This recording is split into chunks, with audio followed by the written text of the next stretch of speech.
Hello friends, welcome to my channel. இன்னைக்கு egg fry எப்படி செய்கிறதுன்னு பார்க்கலாம். இது வந்து நார்மலாக செய்கிற எக் ஃப்ரை மாதிரி இல்லாமல் கொஞ்சம் டிஃப்ரெண்ட்டாக இருக்க போது வாங்க பார்க்கலாம். முதல்ல ஒரு கடாயில் எண்ணெய் சேர்த்து எண்ணெய் காஞ்சதும் கடுகு சேர்த்துட்டேன். கடுகு பொரிஞ்சதும் சின்ன வெங்காயம், பூண்டு, அப்புறம் பச்சை மிளகா எல்லாம் சேர்த்துட்டு நல்லா ஃப்ரை பண்ணுங்க. உப்பு சேர்த்து ஃப்ரை பண்ணிக்கோங்க. இது நல்லா ஃப்ரை ஆனதும் மஞ்சள் தூள் சேர்த்துட்டு கொஞ்சமா தண்ணி சேர்க்க போறோம்.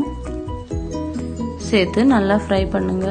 இப்போ தண்ணி கொதிச்சதும் கொத்தமல்லி தூவி தண்ணி நல்லா பாயில் ஆகட்டும்.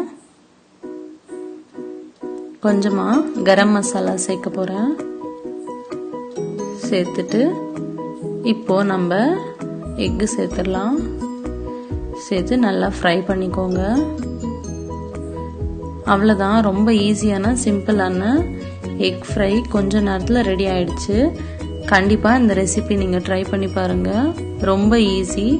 இது சப்பாத்தி கூட அப்புறம் ஒயிட் ரைஸ் கூட காம்பினேஷன் ரொம்ப நல்லாயிருக்கும். இந்த வீடியோ பிடிச்சிருந்ததுன்னா லைக் பண்ணுங்கள். மறக்காமல் என்னோட சேனல் சப்ஸ்கிரைப் பண்ணுங்கள். தேங்க்யூ ஃபார் வாட்சிங் ஃப்ரெண்ட்ஸ். பாய்.